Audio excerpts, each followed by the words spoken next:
Hello everyone, कैसे हैं आप सभी। होप आप बहुत अच्छे होंगे। मैं भी बहुत बढ़िया हूँ। तो आज की जो वीडियो है वो कोई ब्लॉग नहीं है। ये वीडियो स्पेशली उन लोगों के लिए है जिनका एग्ज़ाम एसएससी जीडी 2025 20 से 25 डेज में आने वाला है। तो जो लोग मुझे नहीं जानते हैं उनको मैं थोड़ा सा इंट्रोडक्शन दे देती हूँ। मेरा नाम वैशाली चमियाल है और मैं उत्तराखंड से हूँ और रिसेंटली मेरा एसएससी जीडी 2024 के थ्रू सीआईएसएफ में सिलेक्शन हुआ है। ये पुराने ब्लॉग्स में लोगों के कमेंट आ रहे थे कि आपने तैयारी कहाँ से की, आपने कितने दिन तैयारी करी, आपने क्या क्या पढ़ा। तो ये वीडियो इसी चीज़ के रिगार्डिंग है। कुछ ही दिनों में मैं जाने वाली हूँ ट्रेनिंग सेंटर में, तो मुझे लगा कि इस टॉपिक में मुझे एक बार वीडियो बना लेनी चाहिए। तो मैं इस वीडियो के थ्रू आपको बताती हूँ कि कैसे आपको तैयारी करनी है, क्या क्या करना है। तो बने रहिएगा। सबसे पहले जिन लोगों को पता नहीं है कि एसएससी जीडी का एग्ज़ाम पैटर्न क्या होता है उनको मैं थोड़ा सा बता देती हूँ। एसएससी जीडी में टोटल आते हैं हमारे 80 क्वेश्चन और हर क्वेश्चन 2-2 मार्क्स का होता है। तो टोटल मार्क्स हो गए 160 मार्क्स। जो ये टोटल 80 क्वेश्चन है ये 4 सेक्शंस में डिवाइड होते हैं। हर सेक्शन के 20 क्वेश्चंस आते हैं। पहला सेक्शन होता है मैथ्स का जिसमें 20 क्वेश्चन आएंगे और टोटल मिला के 40 मार्क्स हो गए क्योंकि हर क्वेश्चन 2-2 मार्क्स का है। दूसरा हो गया रीजनिंग, तीसरा हो गया हमारा जीके जीएस और चौथा हिंदी या इंग्लिश में आपको चॉइस होती है। अगर आपको हिंदी अच्छे से आती है तो आप हिंदी कर सकते हैं, इंग्लिश अच्छे से आती है तो आप इंग्लिश कर सकते हैं। और इन 80 क्वेश्चंस के लिए हमें टाइम अलॉट होता है 1 आवर। तो एसएससी जीडी में जो भी खेल है वो सारा है टाइम का, क्योंकि आपको 80 क्वेश्चन करना है वो भी 1 घंटे में। अगर आपकी प्रैक्टिस है तो आप आसानी से इसे कर लेंगे। जब मेरा एग्जाम था तो मैंने 40 से 45 मिनट में पूरा पेपर कंप्लीट कर लिया था। तो आपको बहुत ज़्यादा प्रैक्टिस करनी है तब जाके आपका अच्छे से पेपर हो जाएगा। तो सबसे ज़्यादा पूछे जाने वाला क्वेश्चन यही है कि आपने तैयारी कहाँ से की थी। तो मैं बताना चाहूँगी कि मैंने तैयारी RWA रोज़गार विद अंकित यूट्यूब चैनल से की थी। तो आजकल के इस मॉडर्न एरा में सबसे ज़्यादा जो क्रेज़ है वो है ऑनलाइन एजुकेशन का। तो सबसे ज़्यादा यूट्यूब में आपको कोई भी प्रॉपर कंटेंट प्रोवाइड करेगा तो वो सिर्फ RWA है। तो वहाँ से आप बहुत अच्छे से तैयारी कर सकते हैं। मैं एक एक करके बताऊँगी कि आपको क्या पढ़ना है और कौन सी वीडियो की प्लेलिस्ट देखनी है। हर कोई अपने अपने तरफ से एफर्ट्स डालता है, अपनी तैयारी करता है, लेकिन जो बात होती है वो होती है डायरेक्शन की। अगर आपको पता है कि हमें कैसे पेपर देना है, कैसे उसे अटेम्प्ट करना है, क्या पढ़ना है, तो आप अच्छे से एग्ज़ाम क्रैक कर सकते हैं। तो सबसे पहले जो लड़कियों को तो सबसे ज़्यादा डर मैथ से लगता है, लड़कों का तो मुझे इतना पता नहीं है, लेकिन लड़कों की मैथ्स अच्छी होती है। लड़कियों को सबसे ज़्यादा डर लगता है मैथ्स से। तो मैथ्स एक ऐसा सब्जेक्ट है जो बहुत ज़्यादा स्कोरिंग होता है। मुझे मैथ्स सबसे ज़्यादा अच्छा लगता है क्योंकि इसमें आंसर पहले से ही आपको पता होगा। उन 4 ऑप्शंस में से एक होगा आंसर और वो आपको पहले ही दिख जाएगा।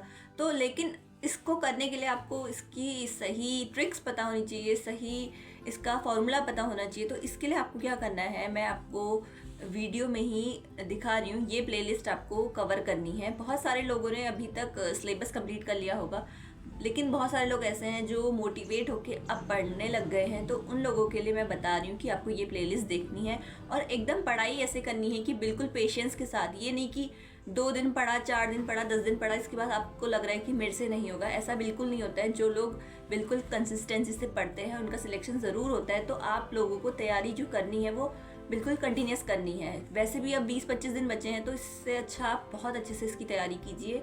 आपको कुछ ना कुछ इसका फ़ायदा ज़रूर मिलेगा। तो मैं आपको बताती हूँ मैथ्स के लिए आपको क्या करना है। तो ये प्लेलिस्ट आप लोग सर्च कर सकते हैं यूट्यूब में, SSC GD maths by Deepak Bhati sir. तो इस प्लेलिस्ट में आपको सभी चैप्टर्स मिल जाएंगे। आप अपना सारा सिलेबस इससे कवर कर सकते हैं। लेकिन बहुत कम टाइम बचा है तो मैं आपको कुछ इंपॉर्टेंट चैप्टर्स बता देती हूँ। तो ये कुछ ऐसे चैप्टर्स हैं जो आप बिल्कुल भी नहीं छोड़ सकते। इनसे कम से कम 13-14 क्वेश्चंस कवर हो ही जाते हैं, नहीं भी तो 10 से 12 क्वेश्चन कवर हो जाते हैं। तो आप इन चैप्टर्स को तो बहुत ज़्यादा अच्छे से करिएगा, क्योंकि मैंने भी एग्ज़ाम दिए हैं। तो ये तो हमेशा ही मिलेंगे, हर पेपर में मिलेंगे, चाहे वो एसएससी जीडी हो या एसएससी का कोई भी एग्ज़ाम हो। तो ये वाले चैप्टर्स आपको बिल्कुल भी नहीं छोड़ने हैं। तो सिलेक्शन के लिए सारे ही चैप्टर्स बहुत इंपॉर्टेंट होते हैं, लेकिन जो लोग मैथ से थोड़ा डरते हैं तो उनके लिए ये चैप्टर्स हैं कि आप ये चैप्टर तो बिल्कुल करके जाइए। और अब हम आगे डिस्कस करते हैं रीजनिंग के बारे में। तो रीजनिंग बहुत से लोगों की फेवरेट होती है क्योंकि बहुत ज़्यादा कम टाइम कंज्यूमिंग होती है और मार्क्स गेनिंग भी होती है। तो इसकी भी प्लेलिस्ट मैं इसमें अटैच कर रही हूँ, आप इससे कवर कर सकते हैं। तो आप राहुल सर की इस प्लेलिस्ट से पूरी की पूरी रीजनिंग कवर कर सकते हैं। आपको सर्च करना है SSC GD reasoning bye Rahul sir. और रीजनिंग में ऐसा नहीं बोल सकते कि ये इंपॉर्टेंट है, ये नहीं है, क्योंकि रीजनिंग सबसे ज़्यादा स्कोरिंग होता है। तो इसमें कोशिश करिए कि फुल में से फुल मार्क्स आप लेके आएँ। तो आप इसे कवर करिएगा। और अब हम आगे डिस्कस करते हैं हमारे सबसे ज़्यादा खतरनाक जिसमें कम मार्क्स आते हैं, वो है जीके जीएस। तो उसको डिस्कस करते हैं अब। तो लेटेस्ट एसएससी का जो ट्रेंड चल रहा है वो यही है कि अब स्टैटिक जीके से ज़्यादा क्वेश्चन आते हैं, ना कि पॉलिटी, हिस्ट्री, इन चीज़ों से थोड़े से कम आते हैं, लेकिन स्टैटिक जीके से आते हैं। तो आप इससे कवर कीजिए। नवीन सर की ये प्लेलिस्ट आपको बहुत ज़्यादा हेल्प करेगी। तो history, geography, polity and economics को आप लूसेंट से कवर कर सकते हो। मैंने तो लूसेंट से ही कवर किया था, ऐसे कोई वीडियो तो नहीं देखी थी, लेकिन कभी कभी जब समझ में नहीं आता है तो आप वो टॉपिक सर्च कर सकते हो, या फिर वन शॉट वीडियो देख सकते हो जो पूरा बताएगा आपको एक ही वीडियो में। तो इससे आपका टाइम भी सेव होगा और आप अच्छे से समझ भी पाएंगे। लेकिन लूसेंट सबसे बेस्ट है, और जो जो समझ में नहीं आता है आप उसका टॉपिक सर्च कर सकते हैं यूट्यूब में। तो अब बचता है हमारा लैंग्वेज वाला सब्जेक्ट जो है हिंदी, इंग्लिश। तो हिंदी या इंग्लिश में से आप एक अटेम्प्ट कर सकते हो। बहुत से लोग हिंदी करते हैं और बहुत से लोग इंग्लिश भी करते हैं। तो इनमें मेनली वैसे इतना हार्ड आता नहीं है, वही आता है कि ये सेंटेंस सही है यानी हिंदी में भी ये वाक्य सही है यानी। दूसरा आता है हमारा पर्यायवाची शब्द, इंग्लिश में आ गया सिनोनिम, एंटोनिम्स और विलोम शब्द, ये सारी चीज़ें ही आती हैं।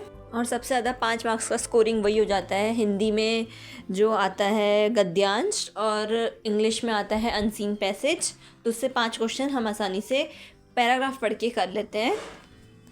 और एक चीज़ आती है जैसे स्पेलिंग, इंग्लिश में और हिंदी में वर्ड नहीं बोलते हैं कि ये सही स्पेलिंग है या नहीं।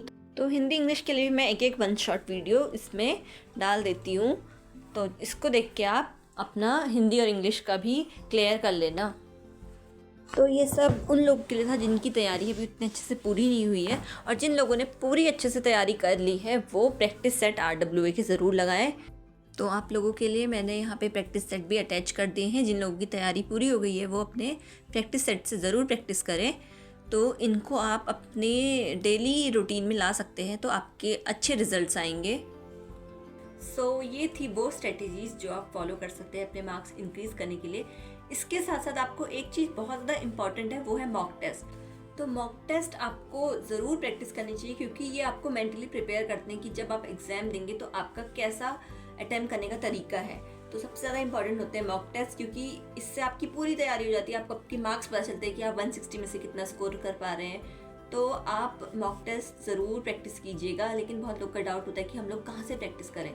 तो जो लोगों के पास थोड़े से मतलब 400-500 अफोर्ड कर सकते हैं वो लोग क्या करेंगे, टेक्स्ट बुक पास प्रो से आप लोग बाय कर सकते हैं। तो उसमें आपको अनलिमिटेड बहुत ज़्यादा मिल जाते हैं मॉक टेस्ट। लेकिन जिन लोगों को ऐसा नहीं है कि हम लोग पैसे खर्च करें या फिर मतलब ऐसा अच्छा नहीं लगता है, तो कोई बात नहीं, आप लोग RWA के प्ले स्टोर से ऐप डाउनलोड करिएगा। उसमें आपको फ्री मॉक टेस्ट ज़रूर मिलेंगे। मिनी मॉक टेस्ट भी लगा सकते हैं आप और फुल मॉक टेस्ट भी। तो यही थी स्ट्रेटजी। होप आपको बहुत अच्छे से समझ में आया हो। अगर आपको समझ में नहीं आया है, आपको कोई भी डाउट है, तो आप कमेंट के थ्रू मुझसे पूछ सकते हैं। Thank you so much. अगर आपको ये वीडियो थोड़ी सी भी हेल्पफुल लगे तो like, comment, share and subscribe.